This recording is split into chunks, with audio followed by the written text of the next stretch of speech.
welcome on in Dragonfolk. I hope you all are having a fantastic Saturday. I hope everybody's having a great weekend. And you know what? Hopefully work is over and you get to relax, have a little bit of a drink, just enjoy your day, enjoy your family. But right now I'm going to get into it with you, all right? I got some things that I need to talk to you about, right? But before I talk to you about those things, I have to tell you some other things. Because I like to tell you things, and I got a lot of things to tell you. So we're going to start off with two things first before we actually get into this talk that we're going to have, right? I'm sure you all know by the title of the video what this is going to be about. But I want it to be explicitly clear. I'm talking crystal clear. That you know that I am not a financial advisor, for one, right? I'm not a financial advisor. I do not have any kind of degree in finance. I have never been in a firm that has dealt with financial advice. This is simply a man on the internet telling you all things that I think are cool and good ways to start doing said specific thing. Don't follow my advice as financial advice at all. The second thing that we have to talk about, all right? And as you can tell, we're going to be talking about investing today. Investing in Magic the Gathering. Now, before you even think about going further into this video, this is the biggest thing that I have to tell absolutely everyone, no matter what, all right? And this is going to be a PSA on the channel anytime we talk about anything such as investing, collecting, playing even, all right? And here's the deal. Before you get into Magic the Gathering, make sure you have your life together, all right? Make sure you have it together. Make sure you're not in some kind of crippling debt. Make sure you're not, you don't have a car note to pay off. Make sure you are good on all your bills every month. Make sure that you have food and your bills are paid and all this other stuff. Make sure that that is your priority. All right? Everything afterwards can be Magic the Gathering if you really want it to be, but you need to also save up for things like your 401k, your Roth IRAs, your stocks, your ETFs. Those things are more genuine investments. You yourself are an investment more than Magic the Gathering is.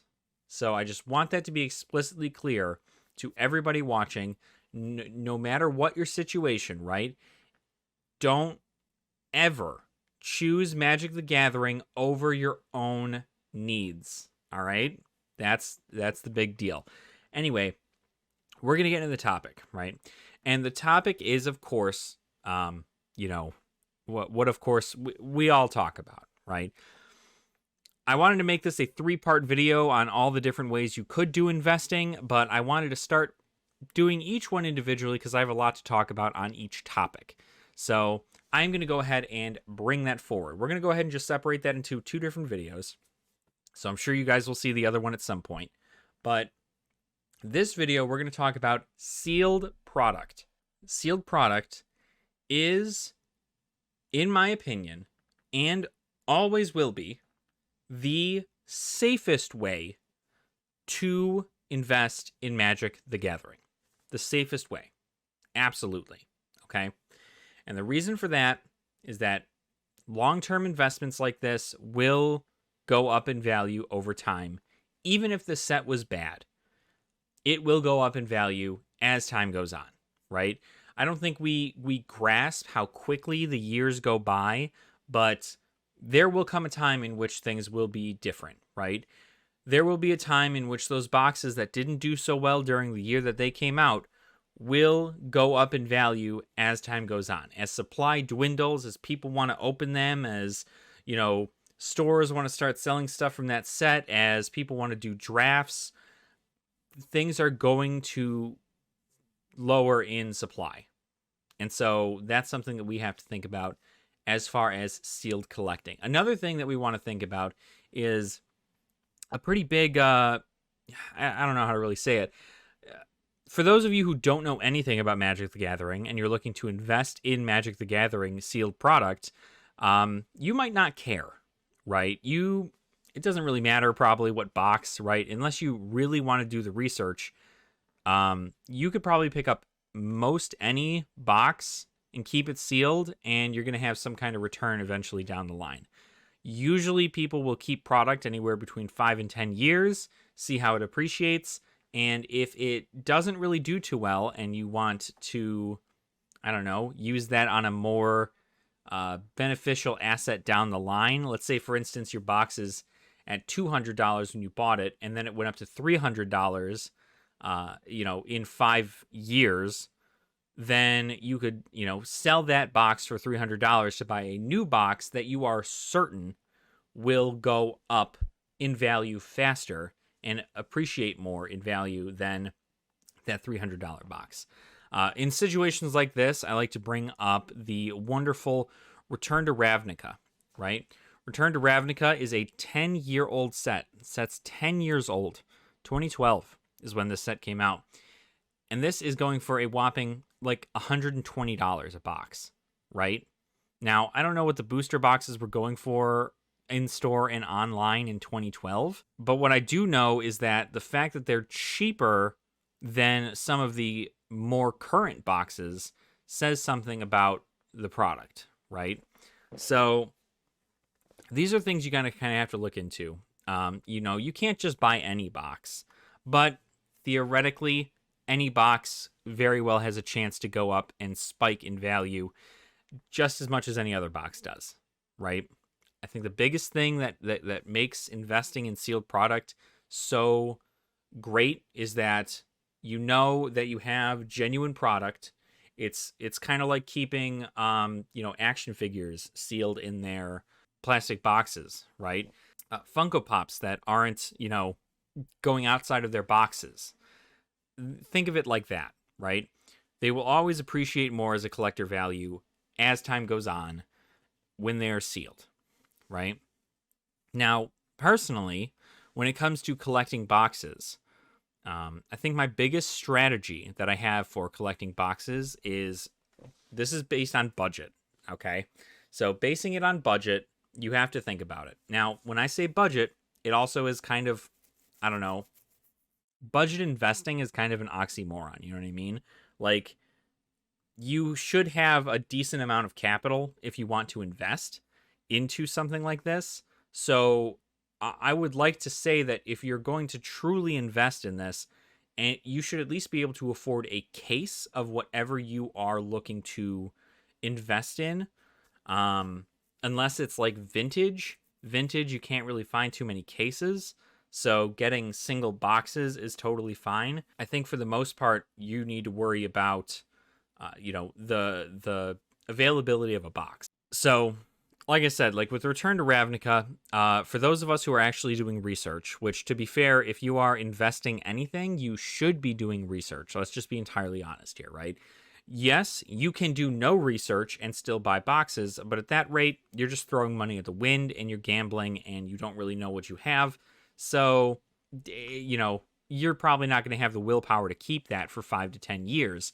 Your better bet is to just go somewhere else, right? Go worry about getting some other kind of collectible.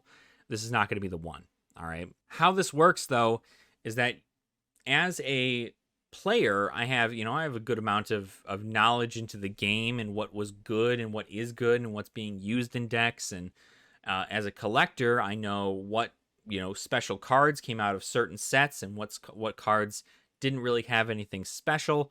So with this being the case, it's very easy to do just a little bit of research and figure out what you need in order for to get a good set to invest in. For instance, right, let's bring up that Return to Ravnica, right? Return to Ravnica is $120 after 10 years, which is very low comparatively. Now, the reason it's low is either they printed a whole ton of them, which I don't think would be the case, or it's the fact that it contains garbage. So what I mean by garbage is I think Return to Ravnica had a lot of stuff that was just like reprints and old stuff, and like yeah, it had Shocklands, which was a fantastic thing, which still makes it a good set to kind of look into investing. Personally, if it's got a fantastic land cycle that is used frequently and that a lot of people really liked, I think that it's worth investing in on that land cycle alone, simply because you know, land is an important thing, but we'll get into that in a different video. So, land cycle is a great thing to look into, right? You can look up the popular lands that are in decks, and you can go and look to see, oh, okay, so like pathways, right? Pathways are a fantastic thing to look into. Even though nobody liked Kaldheim, Kaldheim had pathways. Zendikar Rising had pathways. Zendikar Rising also had the other thing that we're going to talk about as far as, special box stuff. But for lands, right? I mean, there's things that have them. There's even boxes like Innistrad Midnight Hunt and Crimson Vow, which have slow lands. They're called slow lands because you need to have at least 2 lands on the field before you can actually play this untapped, right? It comes into play tapped if you don't have 2 lands, but if you do have 2 lands, it comes into play untapped, and it's just a dual colored land. So the slow lands have seen a lot of play, and people have really been enjoying the slow lands, much like they were enjoying the pathways, because pathways are much like that in the case where they're 2 colors, you just got to flip the card kind of deal. So, lands aside, this is kind of another thing to look into when you're doing some, box investing, some sealed box investing. You also have things that have box toppers, right? Box toppers are specific things to specific sets that are going to have unique cards in them that are kind of outside the realm of the actual box. So, for instance, for Ikoria, you had box toppers that were they were the Godzilla arts, right? It was Godzilla art for cards that existed in the set, but it was just an alternate art of it that was a Godzilla monster. Pretty cool. You have Crimson Vow. Crimson Vow has box toppers that are the Dracula stuff. It's all based on Bram Stoker's Dracula. Fantastic, like, flavor for the whole thing. Unfortunately, though, there's so many of them that you can buy every single one of them in foil for about $50 right now. So, are they easy to pick up right now? Yes. Could they very well go up in value later? Possibly. But you at least have the slow lands to work with in there. You have a couple good planeswalkers. You just got to look at the cards inside the set, because that's what's going to help appreciate it. Another thing that is going to help make the price of the set go up higher and higher as the year go on is supply. Now, we don't have exact numbers as far as supply goes, but if you do some digging around YouTube, if you do some digging around, Reddit, there's tons of places in which you can find this stuff out. Some of these sets did so poorly that they were cut early, right? So you look at things like Ixalan. Ixalan didn't do too fantastic, so they cut it early. They didn't do a big print run, and it's not a print to demand thing like it was. I guess they really did do it print to demand because nobody wanted it anymore.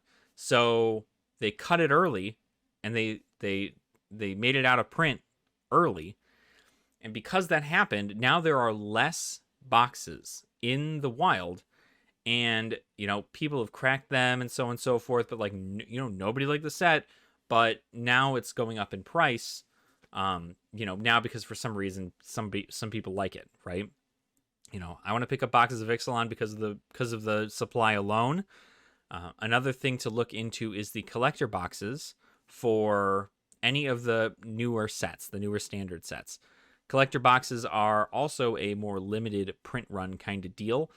They're not print to demand. They print a set amount every single time a set comes out, and then they push those out. And if they run out, they run out. If nobody likes the set and they just sit on shelves, those collector box prices tend to go down in price, and they become a little bit more affordable than their original price point out the gate.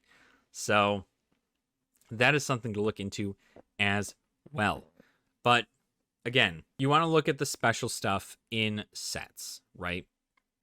That's just the case. You want to look for special stuff, and more importantly, you want to look for deals, okay?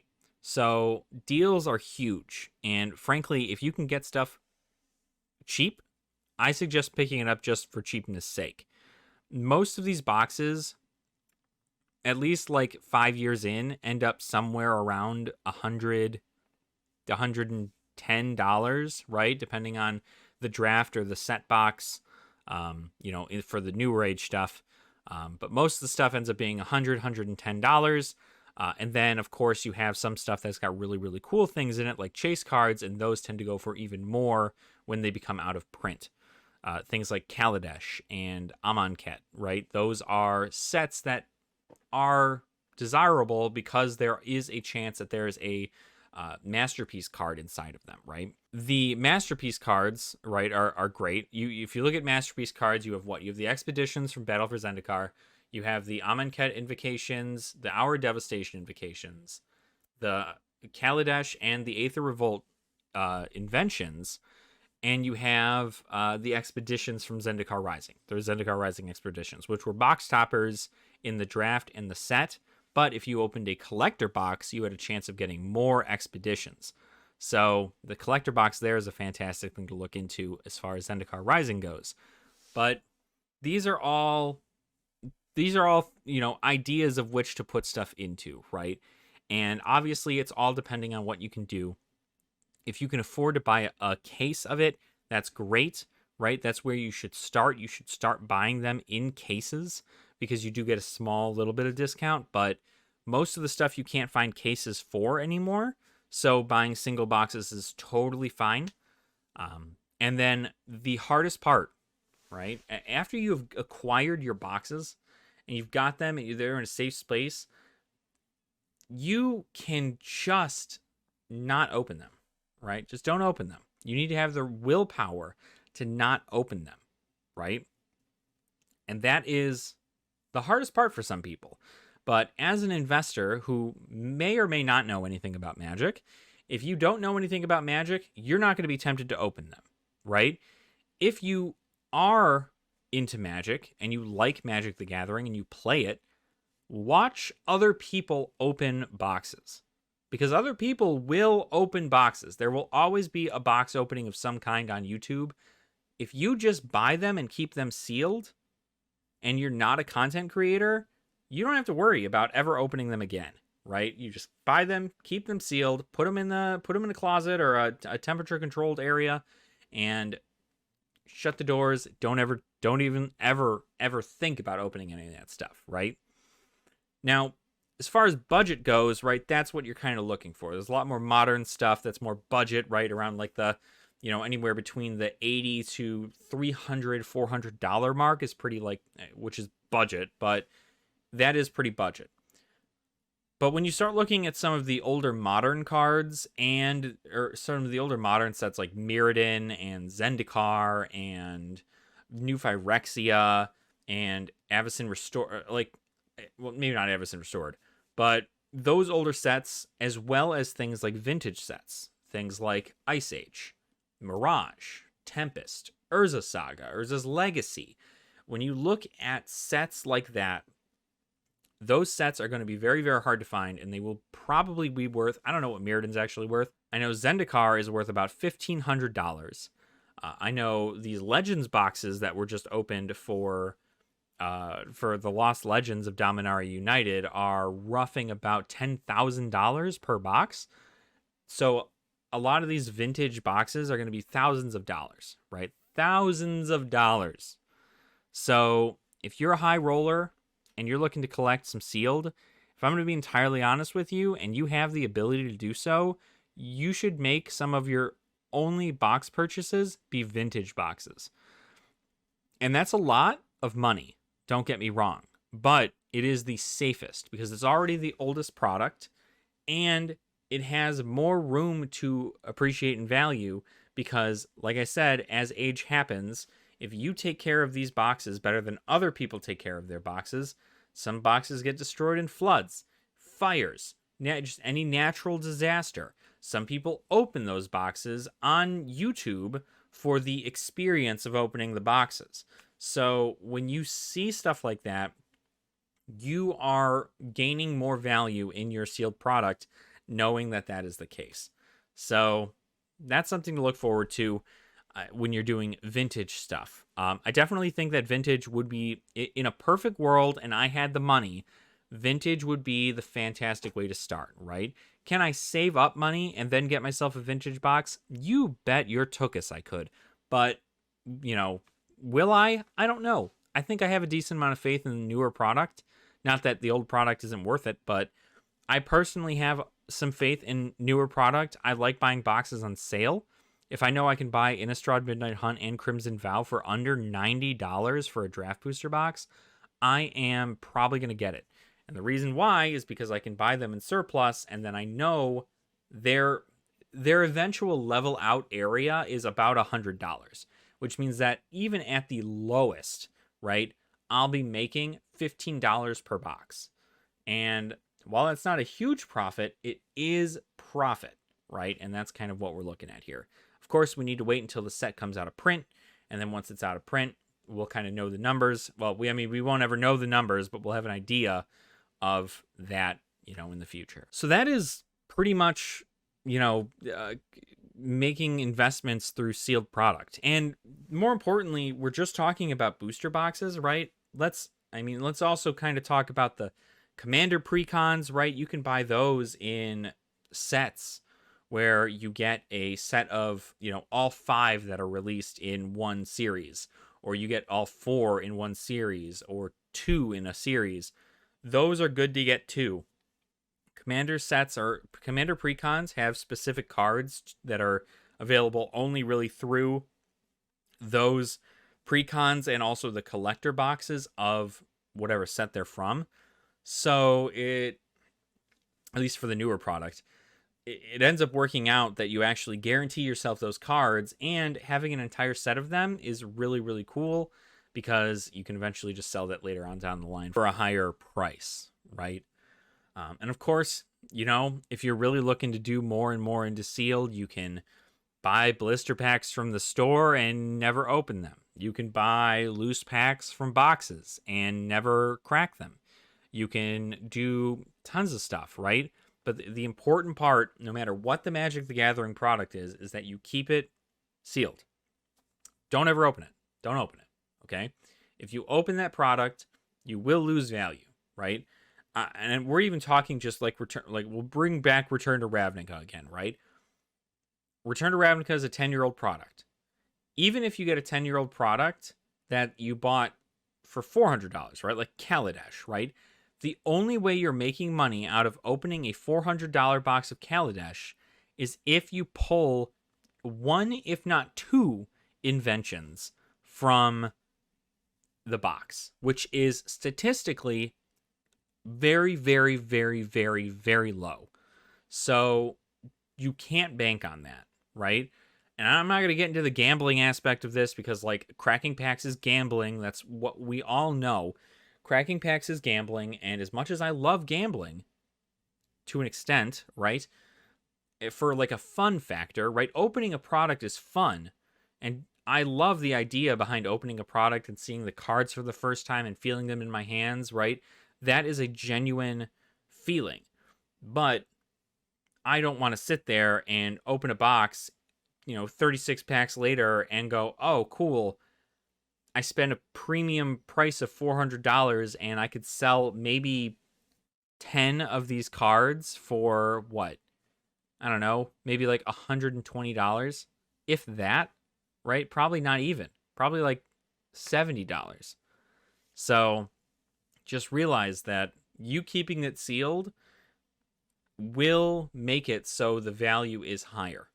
It's just going to be, you're going to be able to sell it for more than when you bought it in the future. And that's just how keeping it sealed works, right? That's the PSA. That's the entire thing, right? That's what I wanted to get into. We're already pretty late into the talk, right? I just kind of wanted to get that going and let everybody know about it. I do really, really enjoy talking about investing strategies and so on and so forth. But of course, you got to do your research, right? If you guys want more information on actually collecting these boxes, or any sealed product, you just let me know in the comments down below. I'd be more than happy to tell you guys. And like I said, I do make these kind of videos to bring knowledge to people, right? There are a lot of people who get into Magic the Gathering who just do not understand the concept of it, right? Personally, I think if you're getting into Magic the Gathering, you should like play the game first. You know what I mean?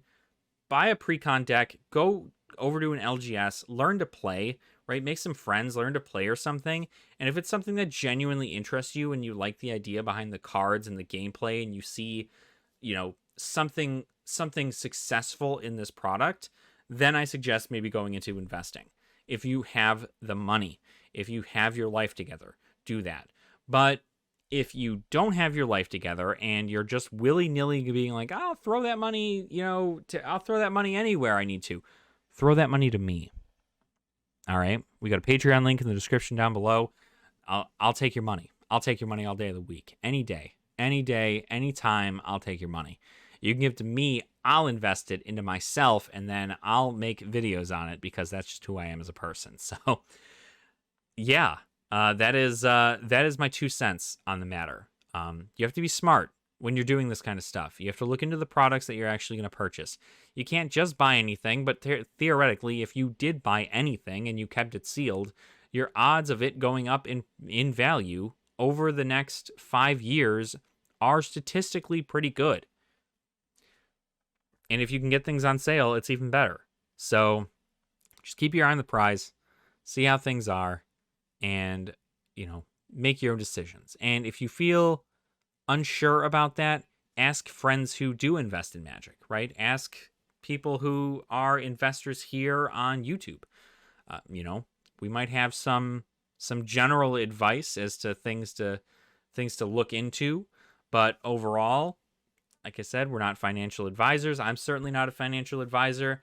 I'd be able to give you my personal opinion on something that you could buy, but I am not going to be telling you that this is the thing that is going to make you money, because at the end of the day, it's your own passion. Your own passion for this is what's going to make you money. So, thank you guys so much for watching. I do really appreciate it. I hope I didn't rant too crazy on this one. I don't tend to do these videos with scripts. So this one wasn't scripted. It's all in my head, just me talking about stuff. And I hope I covered every topic that I needed to. It's important to look into stuff like this, and I really want to make sure that when people are doing something like investing in Magic, that they definitely understand the repercussions of investing into Magic, and that they understand the signs to look for as far as what's a good set to invest into, what might be something to stay away from for a little while just due to a high supply. There are things you can put your money into that will grow faster than others, but at the end of the day, they will all grow. And that is the truth of it. So thank you guys so much for watching. I do appreciate your support. Please let me know what you thought in the comments down below. Make sure to like the video and subscribe to the channel as well if you have not already. I like to bring you this content on a fairly regular basis. We may skip a day or two, but I've got things going on in my life, so I can't unfortunately give you a daily video every single time, but I'm going to try my darndest. So thank you again. Let me know what you think in the comments down below. And remember, to make it a great day or not, the choice is up to you. I'll see you all soon. Nerd out.